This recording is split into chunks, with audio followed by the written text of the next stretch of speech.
Somewhere out in space, there is a moon that time seems to have forgotten. And although its original settlers have worked to erase it from their memories, life has persisted. It's ugly and cruel and unkind to those few inhabitants who believe in justice. Very unkind. But there is a group who has risen from the ashes to fight for goodness, no matter the moral ambiguity. A group known as the Tinfisters.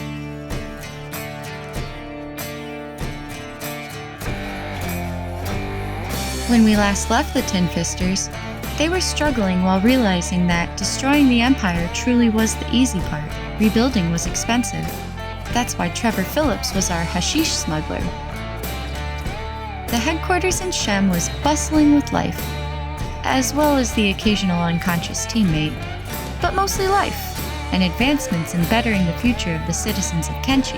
The great leader of this revolution was found sleeping peacefully on the floor of the shack she built many months ago, before she knew what she was getting herself into, before Tinfist traded martial arts for a bandits club, before Ludwig lost a leg and gained a squad in a safe house, before Longstoat, and Hergen, and Crick, and before Trevor from GTA 5 became a drug-smuggling ninja. But now we were here, and as far as Vagabond was concerned, she only had one target left before slavery on Kenshi ended. The Holy Phoenix. In the morning, she traveled to Blister Hill, entrusting in the Tinfisters to carry the hard work of building a better world every time she knocked down another king. But how would she destroy the leader of the Holy Nation? Emperor Tengu of the United Cities received poetic justice when he died at the hands of Emperor Catlan. She recounted a tale passed on to her from Longstoat. He had heard the ravings of a drunken bar thug who told him about a bug master in the south who was supposedly half man, half bug, and had a whole army of bugs. He even claimed that this bug master was immortal and had been alive since ancient times. As Vagabond remembered the funny story, she thought about how ironic it would be for the Holy Lord Phoenix to get squashed by a bug, the man responsible for carrying on the tradition of oppressing those who don't kiss his ass, wiped out by some crazy asshole who thinks he's a bug. Sold. Of course, the Holy Nation was none too happy with us that two of their most powerful leaders had been defeated already, and were sending whole armies to destroy the Tinfister menace once and for all. The squad fought to defend a base that not only housed them, but symbolized their belief in justice no matter the cost. Halbert was practically brand new to the Tinfisters, yet still fought valiantly for an ideology he never thought possible before joining. If it weren't for Tinfist and the anti-slavers, they surely would have been toast. Of course, I really wished that Tinfist would use his fists of justice. But either way, he was getting the job done.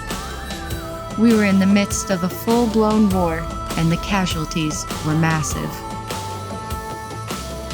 As the heat died down, anti-slavers and menders began the process of healing. In the border zone, Vagabond found herself in familiar territory. She was back where it all began, in the hub. But things had changed. The Shek Kingdom was now in control, and they had been rebuilding. For old time's sake, Vagabond made her way over to the Shinobi Thieves Tower to practice with her new Meitu katana obtained from Emperor Tengu, seeing as how she never got to practice with her original Meitu Nodachi, and as such, has never been to the Thieves Guild since her assassination training months ago. For a moment, she pondered how different life could be had she not lost that sword. But then she remembered how it all did go down, and realized it was time to move on because she had a phoenix to kidnap. But as she ran across the sands, she found that Stack, too, had been taken over by the Shek. Vagabond was morally obligated to recruit Stack citizens to join the Tinfisters and set up a safe house near Holy Nation territory. With the addition of the Stack squad, Xian, and Bard, the Tinfisters now granted refuge to citizens in 6 locations across 5 different regions. When she felt that the Stack Squad could handle rebuilding now that they were funded by Trevor's drug smuggling, she went off on the next leg of her journey. The next morning she arrived in Blister Hill, home to the Okranites and the Holy Lord Phoenix. capture was not worth the risk, and Vagabond waited until the cover of night to make her move. The HQ squad and the anti-slavers were actually still fighting the Holy Army that attacked earlier, which was helping to level up their combat and field medic skills and had nothing to do with my overt laziness to remove the intruders. Kenshi is all about the grind after all. Ludwig was out of food again. Trevor was drug running. The Stack squad was working on building a rum and band-aid store. Rasp of the Stoat squad was running the Great Desert to find some iron plates anywhere. Hergen and Crick were also working on making band-aids and clothes for the people of Drifters Last. Bo and the girls were constructing a bed and breakfast in Heft. Everything was coming up Millhouse. Right? That is, until the I Squad was once again under attack by the local grass pirates.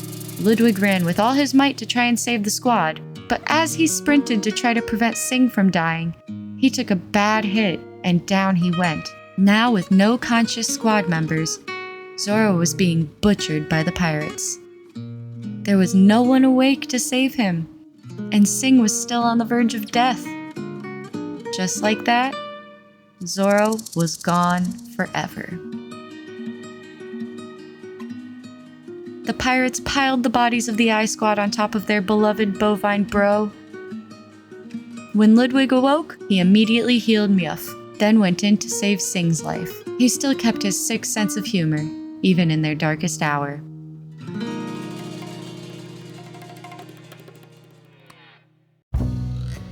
Now that night had befallen Okran's pride, Vagabond had a mission of utmost urgency to complete. He lay in his bed, directly next to this Inquisitor, and Vagabond went in for the catch.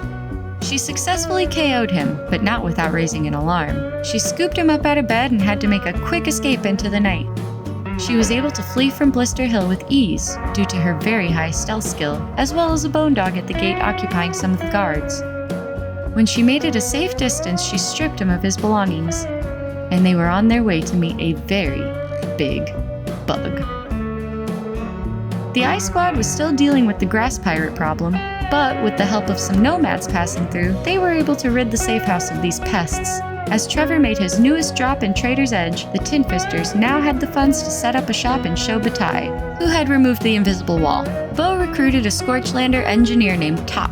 They then bought 2 crummy destroyed shacks, and Top would be tasked with fixing them up. He also picked up Rasp at the gate, who had gotten beat up by something, while on his way to find iron plates in the Great Desert. He then went ahead and purchased a 3rd shack to fix up, because why not? As I checked on Hergen and Crick, I found that they were just straight up dying. What happened? Apparently, these guys are what happened. Some leftover samurai from the United Cities thinking they can reclaim Drifters Last. I had thought many episodes ago that my save was having a stroke, and it was right about here that I was getting very frustrated with things not going according to the roadmap. Luckily, Hergen woke up and was able to heal himself and Crick, but something would have to be done about these guys before they ruined all of our progress down here. Drifters Last was now crawling with these samurai.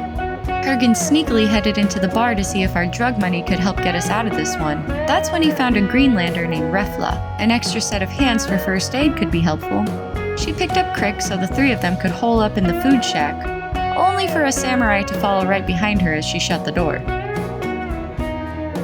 Then she headed into the bar to hire some mercenaries to protect the now very weakened Drifters Last squad. Finally, she headed into the dark shack with her fallen teammates to wait this thing out, and hopefully it would blow over and figure itself out. Vagabond had arrived in Arak, home to the so-called Bugmaster. And somewhere along the line, the Phoenix had gotten a little contorted. She was greeted by many massive mites, and the Bugmaster was just upstairs looking quite like Zac Efron in High School Musical 2. She evaded the sights of the spiders long enough to drop the Phoenix off upstairs at the feet of the Zac Master. Then she had to get the hell out of there. Without his Paladin's cross, the Holy Phoenix stood no chance as the Bugmaster tore him limb from limb, finally knocked him unconscious, and fed him to his best friend. The leader of the Holy Nation was officially dead. Vagabond was confident now that all the fighting would surely be slowing down and life on Kenshi would be better for everyone. By morning, the squad in Drifter's Last was still alive, albeit barely, and Refla found that slave hunters had now joined the party. If there's one thing the Tinfisters do not tolerate, it's enslavement. Refla tried desperately under the protection of the mercenaries to unshackle the rebels that had been caught in the middle of the conflict. City guards were trying to do away with the remaining problem. She healed anyone she came across that had been injured in the crossfire, and she left the unconscious in the bar for safety.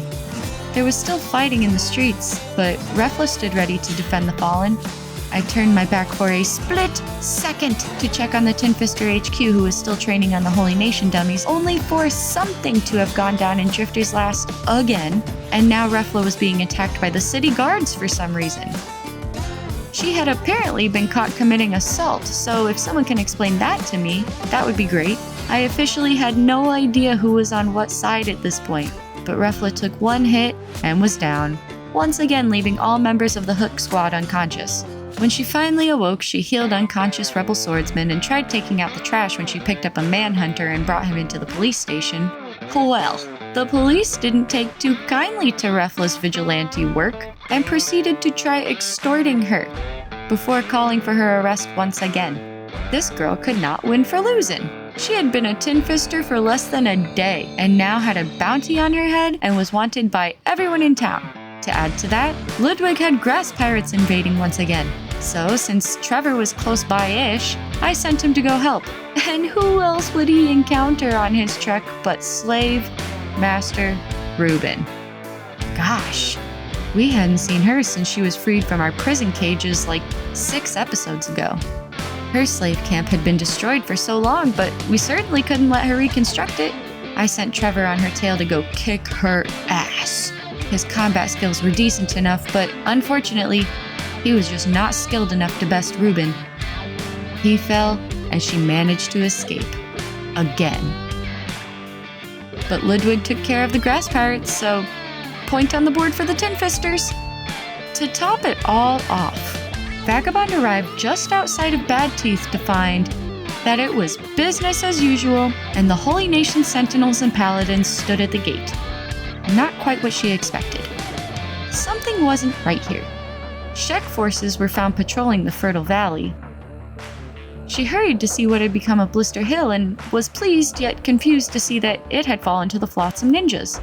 They had overthrown their oppressors from their capital city, toppled the statues, as well as the throne. She had to check one more nearby location. Rebirth. Which was somehow still fully functional and under Holy Nation control. She cautiously yet heatedly ran into the headquarters to find Inquisitor Vita Henley running the show here. Clearly, if Rebirth were to fall, he needed to go. She snuck up behind him and gave him a karate chop to a vital artery. But where could she take him to be disposed of with a quickness? To the fog. She tied him to the Fogman's prisoner pole, took his stupid belongings, and left him for dead. Yes, Vagabond is definitely the good guy still. Of course, it wouldn't be a Vagabond Season 2 episode without the I Squad facing enslavement again. Try as they might, they just weren't strong enough to defend themselves yet. Ludwig carried Sing to the way station for safekeeping. But Myeuf was on her way to slavery. Ludwig hired some mercenaries and ran to save her. He had to be careful. There were no other Tinfisters around to save them if he were to be caught as well. He stayed in block and let the mercenaries do the heavy work. And that's when we received word that Hergen was dead. And apparently Crick died at some point too, because Refla was the only one left of their squad.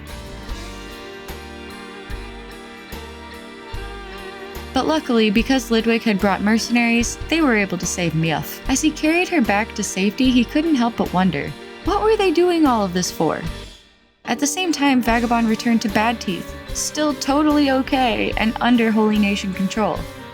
She infiltrated the city as the guards were fighting bone dogs outside. She searched and waited around for anyone noteworthy she could get rid of to finally take this stubborn empire down.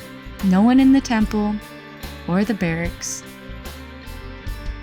She then ran to investigate Okran's shield, and it was under control of the Reavers. Fuck. Everything was a mess here. Nothing was going according to plan. Vagabond started to wonder the same thing as Ludwig. What was this all for? Maybe Kenshi was a bad place before, but maybe it wasn't as bad before she started sticking her nose where it didn't belong. But now it was too late. Her friends would be in grave danger if she didn't find who was operating the Holy Nation from the shadows. There could be no more innocents dying due to her compulsive need to fix everything. Sometimes the world is ugly and cruel and unkind, but one person can't take it upon themselves to make it better for everyone. As she had these self-deprecating thoughts, she ran into a group of flotsam ninjas. Maul said she would. She gave them the note Maul gave to her, and they said today we take down the Holy Nation. They knew where the leaders were hiding. Maybe one person can't make the world a better place on their own, but maybe with a group of like-minded individuals, even the moon of Kenshi was capable of change.